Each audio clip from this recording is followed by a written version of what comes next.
First, we have Jared, him from Texas, Mm-hmm. wants to talk about poly relationships and looks like something that kind of backfired a little bit. How you doing, Jared? Hello. Yeah. Uh, First of all, it was a very interesting discussion. I didn't know a lot about pet play, so it was very interesting to hear and learn some dynamics. Yeah, glad you're here. So yeah, to give a little backstory, my friend, he helped me when I came out as bisexual, and we kind of helped each other emotionally throughout the years. And a few years back, I helped him kind of reconcile that he was polyamorous. And I helped him research. I helped him just come to terms. I helped him join the community and all that. Through the use of Reddit, dating apps, FetLife, all that kind of stuff. And good on you. And actually, through that process, I actually learned a lot about communication that helped in my mono relationship. So that's a cool side effect that came out of that. But I am in a mono relationship with my girlfriend. Mm-hmm. And recently, my friend has started preaching a little bit about how poly is superior, mm-hmm. and started inserting himself a little bit into my and my girlfriend's relationship. And I don't know how to handle that because I don't want to invalidate him because he is who he is, but I'm also who I am. I know that I prefer this relationship dynamic. So I don't know how to kind of discourage him, or no, I don't. That might not be the right word, but yeah, you want to it's a keep bad him look. like you don't want to discourage him from being poly. You just want to set the boundaries within your own relationship. Is that what I'm hearing? Yeah, like it's none of his business, Right. kind of thing. Well, Yeah. something we talk about every so often in this sphere is like we will talk about the angry atheist phase. Mm-hmm. I would like to introduce the topic of the idea of the happy poly phase, where you get introduced to it and it's amazing. And you see the world in a completely different way that you've never seen it before, and you just want to tell the world about it. And I went through that, and I apologize on behalf of anybody that did not want to hear me through my happy poly face. But there is that point, and this doesn't excuse it at all. It doesn't say that he should, have a right to step in your relationship, but that might be somewhere where he's at. And the most important lesson they teach you in any poly circles is that boundaries are still ridiculously important. They're the most important thing, even in poly relationships. And you are setting that boundary for yourself with your relationship and with him. So that is absolutely valid, and that's something that he's going to figure out in poly spaces. But if you've been helping him out through it, then it's going to be a wonderful lesson to come from you, that just because he's getting a lot out of being poly, it's not for everyone, and everybody still defines for themselves what kind of relationship they want to have. Mhm. What am I missing, Christy? Yeah,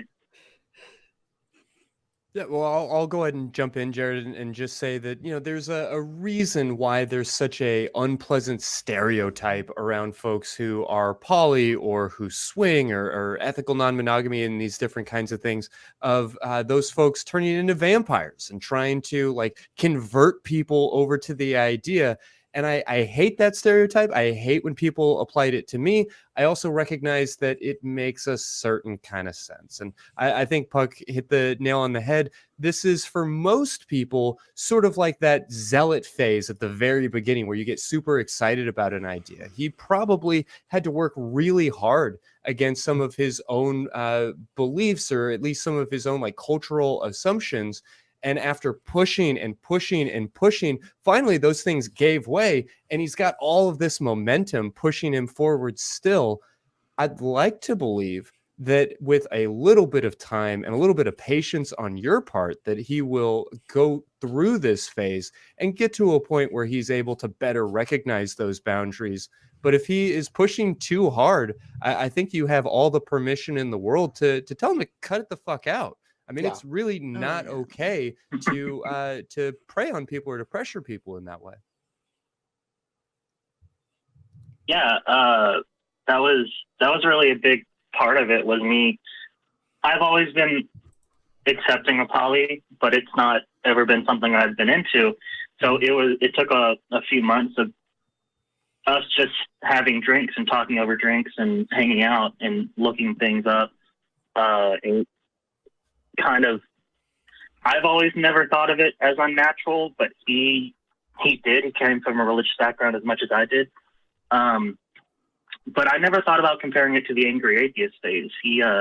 Because when you're going through that phase, it's all you can bring up in conversation, and that's kind of what I feel like he's going through right now. He's preaching it. He's preaching it from the mountaintops.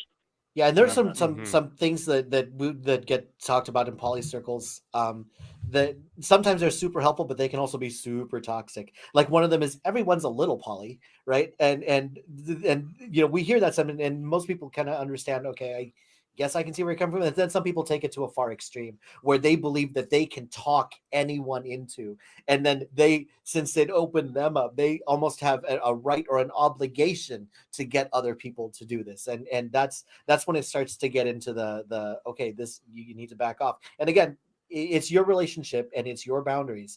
And at a, you know, it's great to treat it with kindness at first, but at some point, if it goes too far, don't be afraid to actually put that foot down and say, no, this is not going to happen.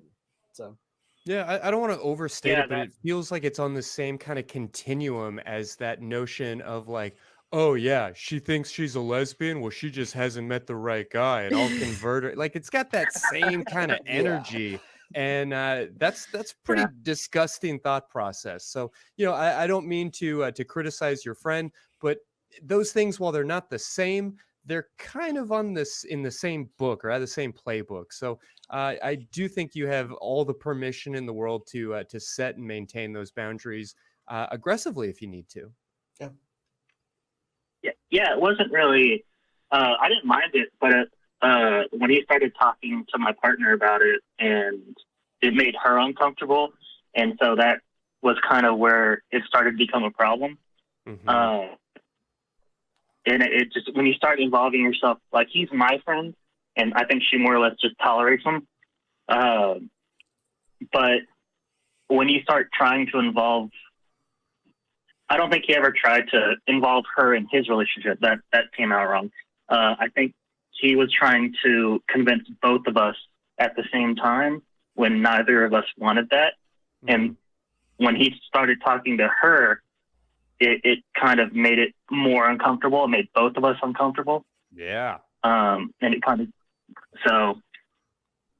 Yeah, I might give him a short leash. I might say, okay, if this is just a phase, we're going to love you through it. But, you know, you've got a couple 6 months and then you need to just completely cut that shit out. And if you cross too many lines, too many boundaries, then you're just donezo. Mm-hmm.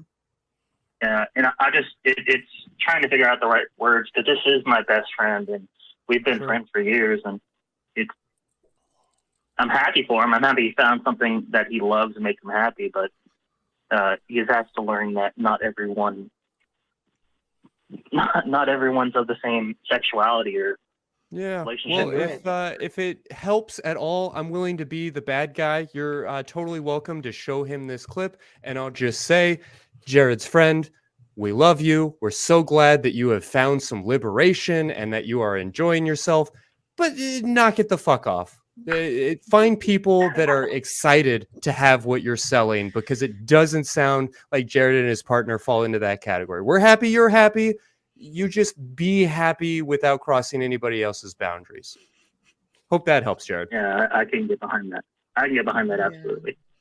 All right. Jared, thank you so much for calling us. And definitely, if you'd like to, we'll give you a couple of ways to keep in touch with us, or you can call in another time and give us an update and let us know how things are going. Yeah, absolutely. All right. Thank you very much, Jared. Have a great night. Thank you. Bye.